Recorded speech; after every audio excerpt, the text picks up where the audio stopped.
having a brand is super important to driving the right audience to your website and just reaching out to the right audience in general. It also gives you credibility. I mean, as far as like what it would include for the multifamily industry and just my experience there, I would say consistency. Hello, and welcome to Sink or Swim, a weekly podcast brought to you by Rentsync, where we take a deep dive into the PropTech, multifamily, and rental housing industry. In each episode, we uncover the technologies and strategies used to help overcome operational challenges and increase the value of your multifamily investments. So, let's get into our conversation today. Welcome back to Sink or Swim. I'm your host, Nicolina Savelli, and you're listening to Get Synced, where I take a tactical approach to helping those in multifamily improve their marketing and advertising efforts. And today, I have Rentsync's marketing manager, LeighAnn Frommann, here to chat all about lead generation for marketing your multifamily properties. Welcome to the show, Leigh. Hi, thanks for having me.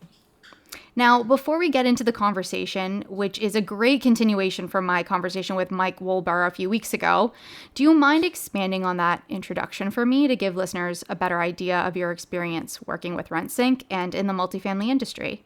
Sure. So I've been with Rentsync for quite some time now. Just this past February hit my 9-year mark, which is crazy. So well before the rebrand. And when I started, actually, there was only 5 of us. Wow. And I like to take the cred of first girl in, which is wild to say considering we've had so much growth and there's so many other females here now. So yeah, it's kind of wild. But I do have a background in design and brand marketing, which was the role I actually started with Rentsync in, working with our clients on their branding logos, building websites, designing the websites for developers and all of their creative that goes with it. And from there, helped out with our events that we would have. We used to host a conference called WebCon. Before COVID. Before COVID. And in that role, I got to do more marketing. So build out the tactics to promote the event and just really, really enjoyed doing that.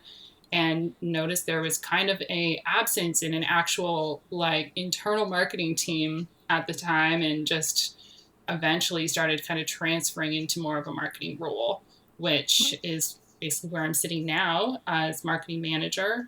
So with this role, working across the funnel with the entire team and monitoring our pipeline and our KPIs and, working with monitoring metrics similar to our clients. And yeah, that's where I'm at. This conversation is going to touch a lot on that as well. And it's really an expansion of my previous conversation about lead management and lead conversion. And we really spoke at that time about the leasing process and what happens if you have a leasing issue. But what if you have a lead issue? What if you just aren't generating high quality leads for your properties? What do you do then? So as marketers, we know all about the struggle of helping to fill pipeline with sales qualified leads and how to effectively market and reach those prospects. So I'd like to talk a little bit about developing your demand strategy. If you have a lead problem or your leads are poor quality, how should multifamily marketers be rethinking their lead gen strategy to drive better, more quality leads today? Leigh, do you have some insight for me? Yeah, can definitely relate on lead gen and quality leads for sure. As the marketing team here at Rentsync, that's something we're watching all the time.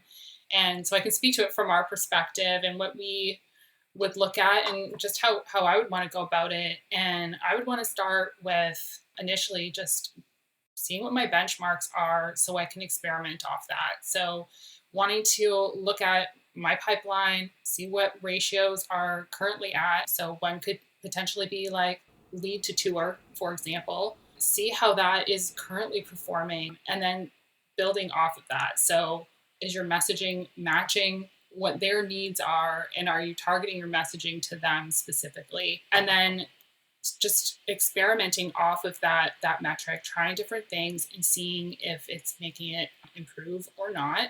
And testing your website too with different call to actions, making some more prominent than others. So one could be have a button to book a tour, nice and prominent, play with those buttons and try different placement. Make sure they're super easy to find. And yeah, just test off those ratios and see where you can improve. And if you do see improvement too, where did that source come from? And start to build upon that. Right. Double down on that. For sure.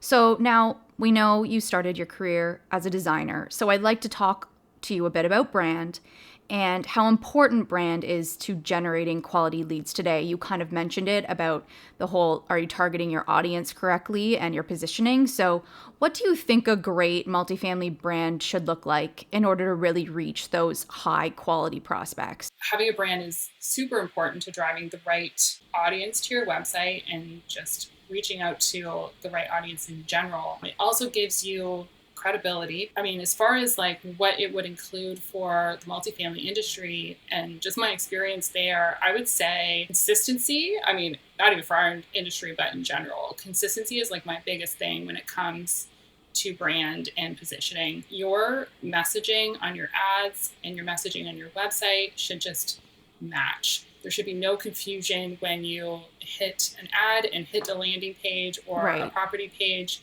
of where you are. A lot of times, I mean, even with our advertising, we're testing out different messaging to different landing pages. And one key piece is having the same message that is on your ad right on your page. So exactly, yeah, it's really easy to match up. I think that's an issue a lot for copywriters. I know myself in content. You question yourself with repeating content and copy and whether or not that just shows laziness or whether that shows consistency. And I think oftentimes we overthink it a little bit when we're creating those pieces, when really you should be just repurposing so that customers, prospects, leads know exactly where they are when they've landed and they see that repetitive message because they're like, okay, I got exactly what you advertised in the conversion on the landing page. I'm getting exactly what you've put out into your ad. Because if you're landing on something that's different, it's like, well, why did I even, was that just clickbait? You know, so which most likely will affect your bounce rates, right? On that page. My other point is just on visuals too. I mean, I kind of mentioned that, but having a logo that works with all of your materials too is really important. Sometimes we can get pretty creative with logos and have some that are really tall, really long, but make sure you have something that works with many different pieces of collateral that can be repurposed easily. And usually with brand guides too, and our team does this where they give you options with your logo as well, so you can display it in different ways. But I think that's also really important. Perfect. Now, obviously, COVID has impacted how we are effectively advertising to renters, and going digital has basically become the holy grail for reaching them today. So what do you think right now are the top advertising sources or methods for multifamily marketers? And I mean, maybe not top, but ones that you think are probably the best or reaching customers in ways that maybe we weren't doing before either. With so many people at home and on their phones searching online, and I'm sure time on social media is higher than it's ever been. And I mean, social media has always been like the hot debate for marketers of which one to use. But I think, I mean, I'm going to go there and say social and just showing up in feeds, showing up in stories. Another one that's become really popular is Facebook. You know, I've heard there's some complexity with posting on Facebook. So if you can automate with some ad syndication type tools, you know, it will make it so much easier on you. Yeah, I was going to say with social media, I've noticed over the last year, just the demand for it from our clients has increased. And I think the client services team can speak to that. And I will have Allie, our director of client services, on this podcast to talk about that in the future. But I just think that demand and that need has really increased over the last year. And I think that it's something that maybe not necessarily is new, but it's definitely something people are ramping up and just making more use of and leveraging more of. So I would like to talk a little about rental websites. You've mentioned it a few times as a tool for multifamily marketers. I feel over the last year, they've become much more important to your brand and to generate really high quality leads. How do you feel multifamily marketers can make their websites even better resources for converting and booking more showings? Definitely mobile friendly. It seems silly to say because you would assume everybody has a mobile friendly website right now, but you would be surprised. I've looked at a lot of websites lately, just on the marketing side, and seen tons that are not. So that is obviously super important with everybody on their phones. And then, I mean, one crucial thing that I think is really important is making sure your forms on your website are heavily optimized. We as a marketing team spent some time doing that with ours. And I think it's really important in helping you to qualify leads, but qualify in the sense of understanding what's coming into and being able to report on it and prioritize as well. So I think to do that, that's opening the lines of communication with your I was going to say sales team, but leasing team, essentially the same thing. Right. And finding out what's coming in, what is the key information that helps them the most in their conversation, and what is qualifiers that they need to help them prioritize which ones they want to reach out to first. So I think for this industry, some of the things that I would consider like qualifiers would be like move-in date, for example. If they're looking to move in 1 month, you might want to get on that lead. Right. Obviously, they have high intent, they're heavily interested, versus someone that maybe doesn't submit that or is looking for something 6 months down the road. They might not be as serious. And then taking that to the next level and just using tools to like auto reply as well. So if they're filling out the form, are they getting a reply right away, whether it be from the leasing agent or again, automating and using an autoresponder with a welcome message or a link to the booking or a book a tour button so they can move to the next action. Absolutely, because you know that they're looking at 5 different rental opportunities at that time. They're not just sending it to you. They're looking all over. So being able to reach them instantly with autoresponders, I think is a huge way to grab that prospect early and get them in the funnel, because without it, they don't get a response to their inquiry, they're going to just move on. It's as simple as that. Interested in being a guest on Sink or Swim? Or have a really great idea for an episode? Email us at podcast@rentsync.com. So, as a designer who has worked in this space before, what is your take on traditional advertising in the multifamily space? Are we completely done with brochures and signage? Is there a more digital way to communicate these things? So when it comes to signage, no, absolutely not. I think it's just ties into brand and having it cover all areas. So definitely having that signage at your property, promoting it, whether it be a corporate property, a corporate brand, or a lease-up brand, which is like a whole other thing. But there definitely needs to be on-property branding. Being seen by foot traffic, and maybe foot traffic isn't what it was now. Right. You still have neighbors. You still have that could be referring renters to your property. And then just adding to the experience to those that are showing up for tours and are seeing that brand. And then just the residents that live there as well, having that brand visible to them. And I will say, as much as there's not as much foot traffic, I still drive in my car and see signage everywhere. There's a development happening down the street and I drive by it all the time. So I feel like I wouldn't know. I just think it was a vacant lot if it didn't have that signage in front, and that brand, that really strong brand imagery. Yeah, I mean, you just touched on brand awareness, right? Like, right. Just like when people see your ads, we'll go back digital, but like when people see your ads and maybe they don't click on your ad, but later they come back, they search you, they've seen your name, they come back to your website on their own and look you up. Same thing. That consistency is key with knowing that, that's what I saw. That was that thing that I saw. Oh, we should inquire about that. So exactly. Definitely.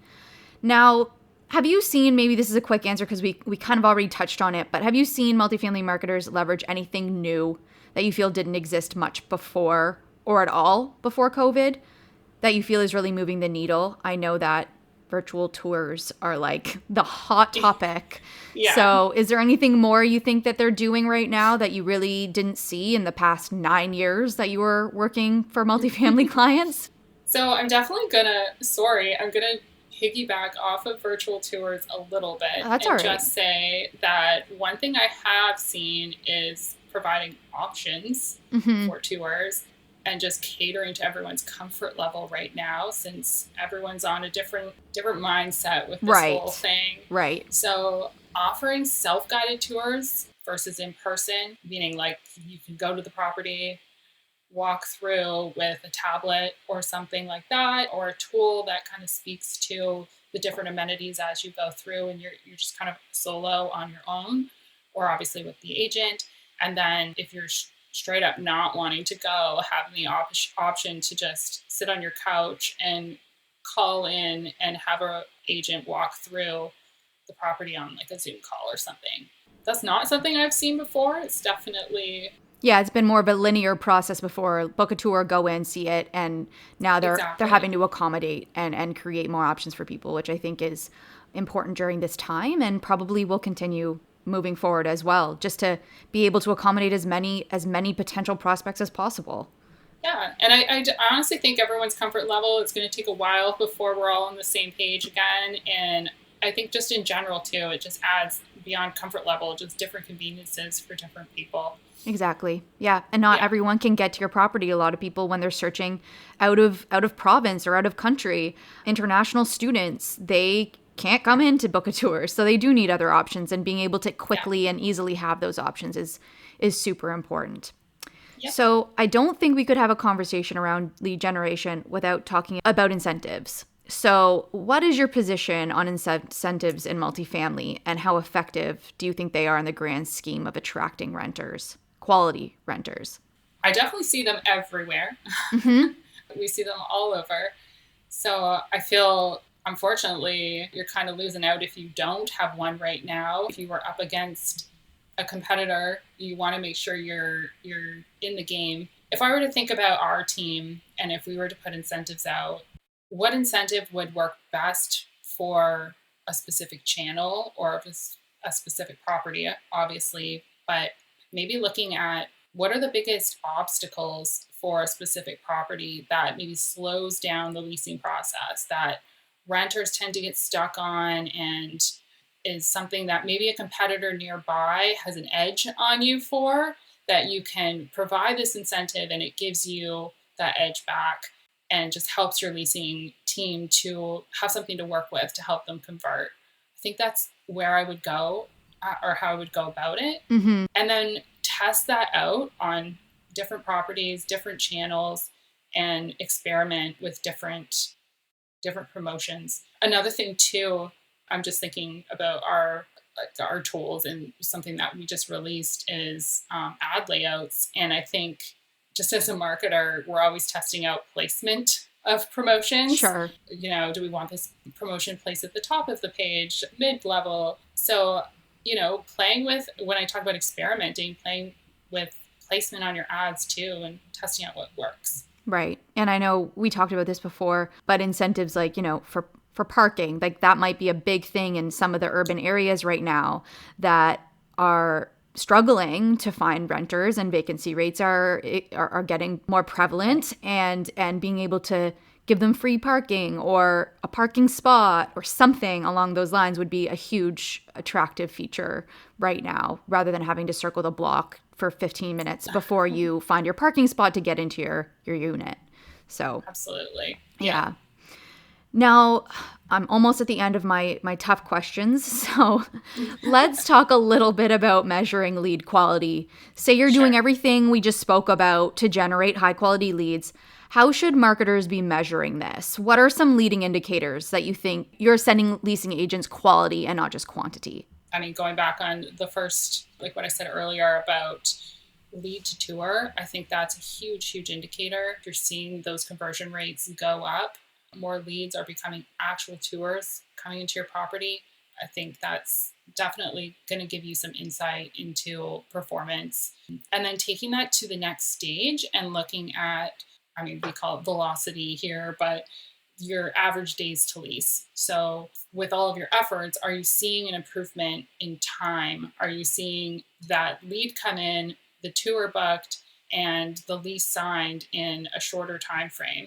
And I think being able to look at that will really be an indicator to the effectiveness of your marketing, especially if you have a specific unit that maybe, or a unit type that tends to take 30 days to lease or maybe 60 days to lease, and you've been able to reduce that time to 30 days. I think that's a massive indicator to quality of leads. Yeah, which goes back to our topic too about autoresponders and being able to reach them faster and give them the information they need much faster as well. So yeah, I think those are great leading indicators. I think that those are great metrics that people should be measuring regardless, but for specifically that quality to see if you're generating that, those are really important to touch on. So my final question, and it's not actually my question, it's a listener question. Basically, it says, our marketing team is generating a ton of leads through ILS marketing, but we're finding the quality of these leads are either poor or they're slipping through the cracks. Do you have any advice on how to better approach ILS advertising and how to better manage and nurture leads that come through this channel?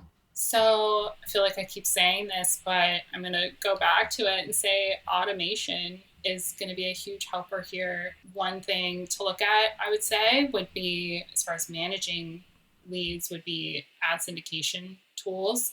So using something that makes it easier for you to post to multiple channels or multiple ILSs at the same time will just save you so much time. But not only that, being able to see the reporting from that type of tool as well and have it all aggregated into one place. So you can easily see the results of those efforts as well. And then looking at, again, we said autoresponders. So I think utilizing those, but not to the basics. I think making sure like in your auto response, you're speaking to benefits of the property, add some call to actions to the booking app, make it very welcoming, include a link to a video, a welcome video, provide more social proof. Maybe you can include testimonials in those. So if they hit your website, they're filling out these forms, they're getting a response with some more information or, social proof like I mentioned, it might help to stop them from slipping through the cracks and help them to move into the book tour.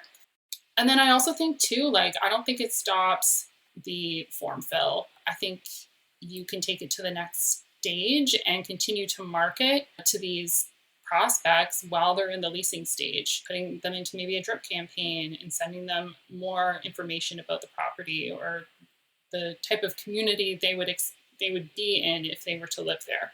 Great points. I won't expand on that any further. I think that we've covered a lot of bases here, and it's been a pleasure chatting with you. I know this episode is going to be beneficial for multifamily marketers looking to improve their pipeline, so that's great. But before we go, can you please let listeners know where they can connect with you online if they were to search you? Sure. It's just LeighAnn at Rentsync.com is probably the easiest way to reach me. I'm also on LinkedIn, so just LeighAnn Frommann on LinkedIn. Awesome. Well, thank you again for taking time to join me on this episode of Get Synced. And until next time, keep swimming. You've reached the end of another episode of Sink or Swim. Make sure to visit us at rentsync.com/podcast to access show notes, key takeaways, and where you can sign up to our newsletter to receive free bonus content. If you found value in this show, please also remember to rate, review, and subscribe. Don't forget to join us next week for another episode. Thanks for listening.